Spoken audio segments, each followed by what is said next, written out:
Start.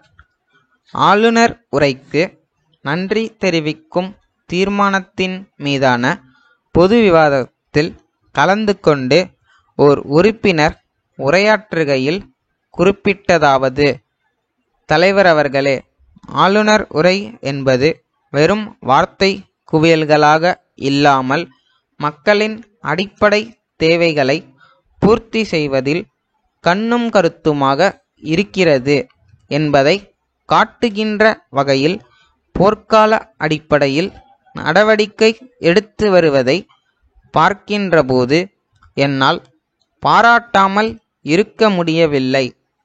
நாட்டு மக்களுக்கு நல்ல பல புதிய திட்டங்களை அறிவித்திருக்கின்ற ஆளுநர் உரை என்பது வரவேற்கத்தக்க ஓர் உரை என்பதை தெரிவித்துக் கொள்கிறேன். லாட்டரி சீட்டு வாங்கி அதன் மூலம் சீரழிந்து போய்கொண்டிருக்கும் பாமர மக்களுடைய வாழ்க்கையை காக்க லாட்டரி ஒழிப்புச் சட்டத்தை இந்த அரசு கொண்டு வந்திருக்கிறது. இதனால் அரசுக்கு வருமான இழப்பு ஏற்பட்டு இருந்தாலும் அடித்தட்டு மக்களுடைய வாழ்வை கவனத்திலே கொண்டு எடுக்கப்பட்ட நடவடிக்கை என்பதால் இந்த திட்டத்தை நான் வரவேற்க கடமைப்பட்டிருக்கிறேன். தென்மேற்கு பருவமழையும் வடகிழக்கு பருவமழையும் நமது தமிழக விவசாயிகளை ஏமாற்றிவிட்டது. மழையின்மையால் தமிழகம் முழுவதும் வறட்சி நிலை ஏற்பட்டு விவசாயிகள் பாதிக்கப்பட்டிருக்கிறார்கள்.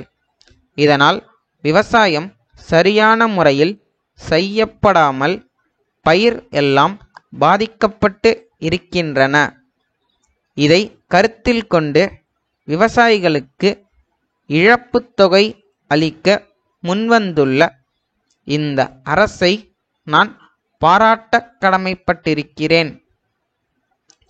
இயற்கையின் சீற்றத்திலிருந்து நமது விவசாயிகளை காப்பாற்ற வேண்டுமானால் தேசிய நதிகளை இணைப்பதற்கு நடவடிக்கை எடுக்க வேண்டும்.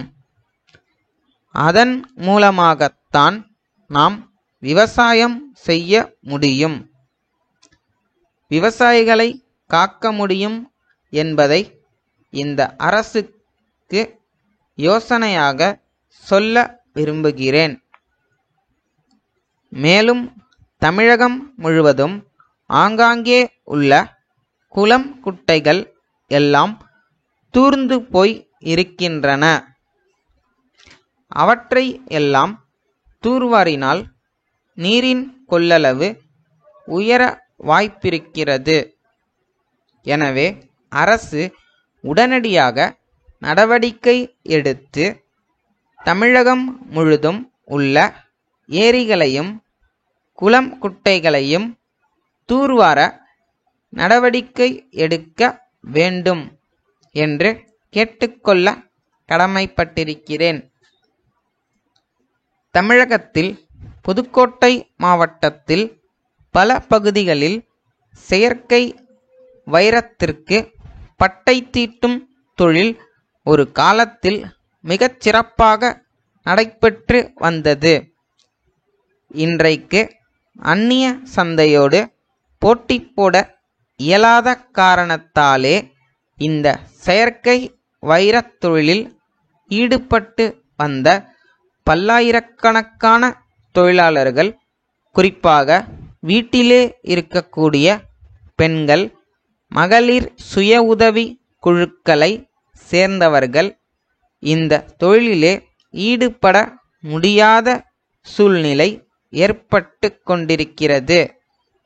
ஆகவே அவர்களுக்கு ஒரு மாற்று ஏற்பாடு செய்கிற வகையில் எங்கள் மாவட்டத்தில் செயற்கை வைரம் பட்டை தீட்டும் தொழிலுக்கு புத்துயிர் கொடுக்க வேண்டும் என்று தமிழக அரசை நான் கேட்டுக்கொள்ள விரும்புகிறேன். எனக்கு பேச வாய்ப்பளித்தமைக்காக பேரவைத் தலைவர் அவர்களுக்கு நன்றி தெரிவித்து விடை பெறுகின்றேன். வணக்கம். ஸ்டப்.